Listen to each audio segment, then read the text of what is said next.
Oh man, 2023 was quite a year.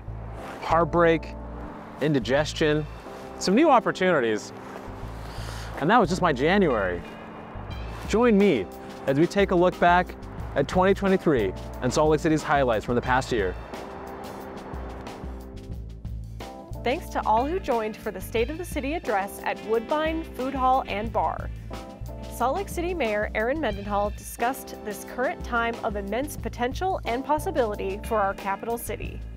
The economic opportunities we have are exciting on their own, but together they can define and drive the next 50 years for our city. And that's really the name of the game, putting our opportunities to work for us. Watch the full address on our YouTube channel. Salt Lake City's Department of Economic Development participated in Utah Tech Week, a DIY inclusive approach to celebrating tech in Utah.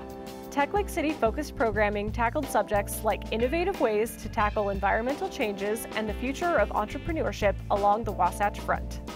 Thanks to Mayor Mendenhall and all of the businesses and educational partners for helping create a successful week of events. Salt Lake City Mayor Erin Mendenhall and City Council members held a press conference on the decision by the Larry H. Miller Company to move the Salt Lake Bees baseball team to their new development in Daybreak. Salt Lake City is excited to announce the Ballpark Next Design Competition, an opportunity for residents, post-secondary students, and development professionals to tell us what they envision for the future of Smith's Ballpark site.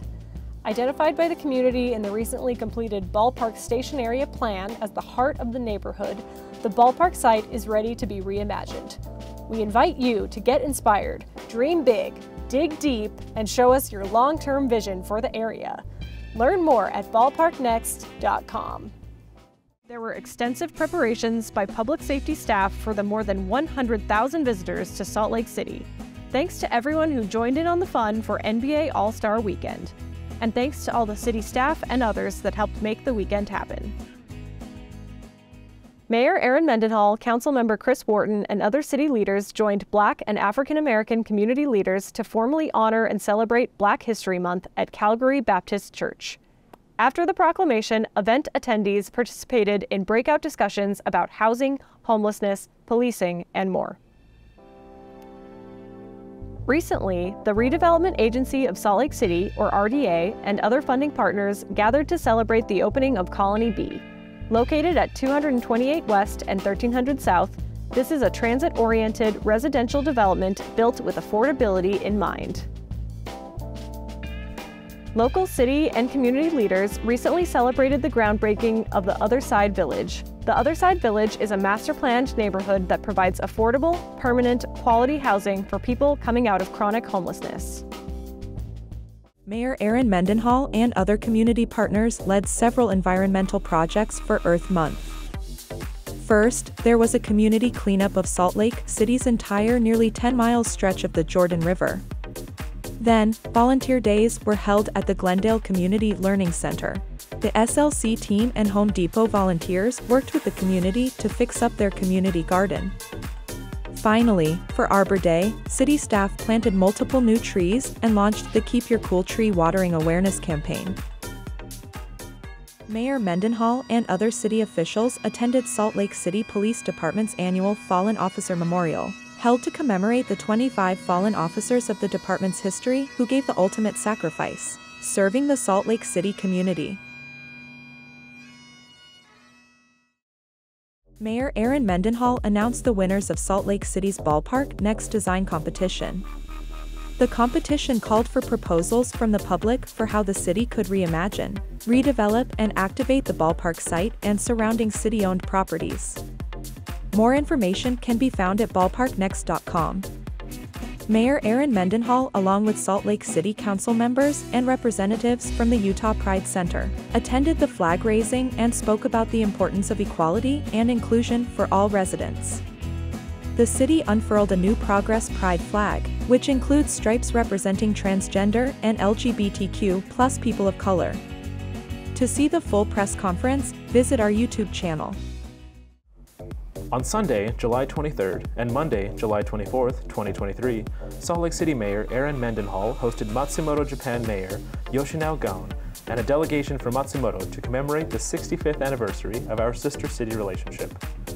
This relationship began in 1958 and represents the first and oldest Salt Lake City sister city relationship. Both Salt Lake City and Matsumoto City, Nagano, also share Olympic sister city status.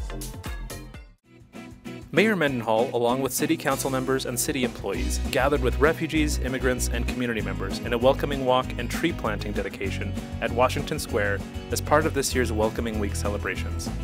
Welcoming Week is a global event and an opportunity to celebrate diversity, advance inclusion, and gather around shared values and interests. The city, in partnership with the Utah State Office of Homeless Services, will pilot a first-of-its-kind in Utah, non-congregate temporary shelter community on a Salt Lake City redevelopment agency-owned parcel along 300 South and 600 West. For more information about the temporary shelter community pilot, watch the full press event on our channel or visit www.slc.gov/temporary-shelter. Mayor Mendenhall, along with partnering entities behind Richmond Flats, convened to celebrate the completion of the 55 affordable residential units. This is the first development made possible in part by the Redevelopment Agency of Salt Lake City High Opportunity Fund, which was established to encourage the building of affordable housing in neighborhoods with good access to employment, education, transit, and amenities that would increase residents' likelihood of upward mobility. On behalf of the Future Host Commission, I would like to tell you a little bit more about the decision today. The Executive Board today followed the recommendation of the Future Host Commission to invite the French Alps and Salt Lake City, Utah, into respective targeted dialogues to host the Olympic and Paralympic Winter Games 2030 and 2034. Wow, what a year. And that was just 2023. I can't even wait to see what's in store for 2024. I know for me, I'm hoping to find a couple of things I've lost along the way. My old iPod Classic, my dignity. We'll see. Happy 2024, everyone.